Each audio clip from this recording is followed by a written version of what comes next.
Hinigpitan ng Bureau of Customs ang monitoring at processing ng petroleum import sa lahat ng pantalan. Ito ay parang masigurong tuloy-tuloy ang supply ng langis sa gitna ng gulo sa Middle East. Kaugnay niyan at iba pang issue, kasama po natin live dito sa studio, Customs Commissioner Ariel Nepomuceno. Magandang tanghali po sa inyo, Commissioner. Thank you for joining us. Magandang tanghali rin, Ma'am Cheryl, at sa ating mga kababayan. Puntahan po natin itong krisis natin sa langis, Commissioner. Ano po ba ang detalye nitong bagong direktiba nga po na pagbibigay ng prioridad dito sa fuel shipments at paano ito ipinatutupad o ipatutupad sa aktual na operasyon? Kailangan kasi pagdating ng mga langis, usually sa barko naman yan, malalaking barko yan, dapat ilang oras lang makalabas yan. Kagaya ng dumating na Russian oil, ilang oras lang binilang yan, pinalabasan natin yan. So, ang ibig sabihin yan, tutok na tutok yung ating mga opisyal, lalong-lalo na, in this case, port collector mismo yung inutusan ko dyan, upang sigurado na walang magiging yung tinatawag na unnecessary delay. Usually, before, mga 2 days, 3 days yan bago lumabas yan. No? But now, it should be done within 1 day para makatulong naman kami kahit papano doon sa pangamba ng ating mga kababayan na baka mawalan tayo ng supply. Ano? In this case, kaya naman namin talagang makatulong na mabilis lang yung aming pagpapalabas ng mga langis na dumarating sa bansa.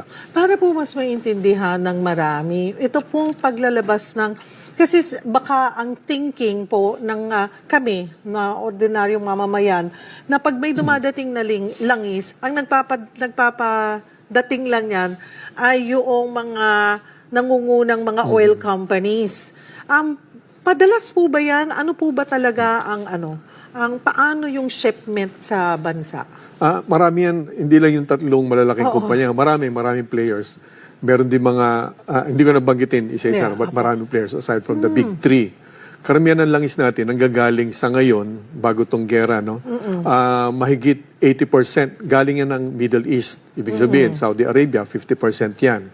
Sa Iraq, UAE, 30% yan. Ano? Ben sa Iraq, and then 7% lang yung sa iba't ibang lugar.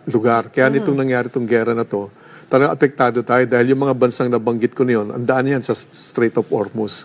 So dahil nga doon sa pagkakaantala o pagkaabala doon sa mga barko na dumadaan dyan sa strait na yan, kailangan makatulong tayo yung mga dumarating dito naman.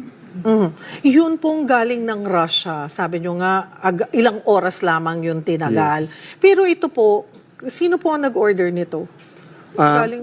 Merong umorder din ng Petron company, and then ang PNOC, government company yan, may sariling order din yan.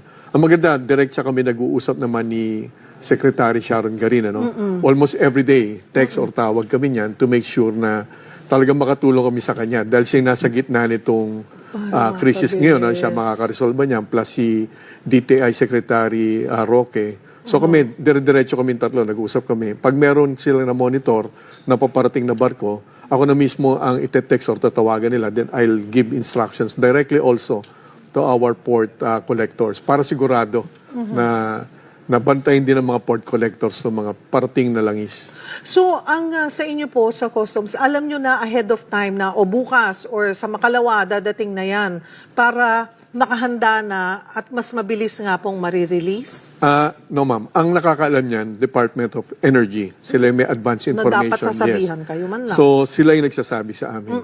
Ang role namin, pag nag-file na yan ng tinatawag na entry, yung import entry, doon kami papasok. So, dahil meron kaming tinatawag na heads up from the Energy Secretary, nakabantay na rin ako, nakabantay na rin port collectors to make sure, again, pag file ng entry niyan, dire-diretso yung processing namin. Within the day, provided umaga dumating. Of course, pag gabi na dumating, kinabukasan namin, marirelease yan. Kasi importante yan dahil based on records natin, ang average na pumapasok sa bansa, 22 to 23 million metric tons per year yan. Nasa 450,000 barrels per day yan. So, computed naman lahat yan. Kaya dapat talagang dire-diretso kami dyan. And based dun sa monitoring, since nagsimula po itong gulo, tension sa Middle East, ano nga ba, tumumal yung pagdating po ng ating petrolyo? Actually, hindi ganun, ma'am. Wala talagang problema sa ngayon sa supply. Ano? Pagdating doon sa dami ng supply, halimbawa, ikumpara natin yung dumating from January 1 to March 26, yun yung latest record namin, this year, kumpara sa previous year, 2025. Actually, mas marami pang pumasok eh. Kung quantify natin, a total of 3.9 million metric tons yung pumasok last year for the same period. Ang pumasok this year, 4.3 million metric tons. Mas marami pa. So, sa ngayon wala pa talagang problema sa supply. Ang may problema tayo talaga or pagsubok, yung pagtaas ng presyo. Ayoko naman pakialaman yung dynamics ng ba't tumaas yung presyo. Naririnig natin yan, diba, sa Senate hearings, kung bakit yung presyo, old stock, mas mahal binibenta. Labas naman ang customs nun. But what we can do to help the discussion is to provide the information ng talagang actual record. More than 400,000 metric tons pa yung dami, mas madami kumpara sa last year. At tuloy-tuloy naman, narinig naman natin yung mga pronouncements from the DOE at President Bongbong Marcos himself na meron tayong inaasahang mga supply pa.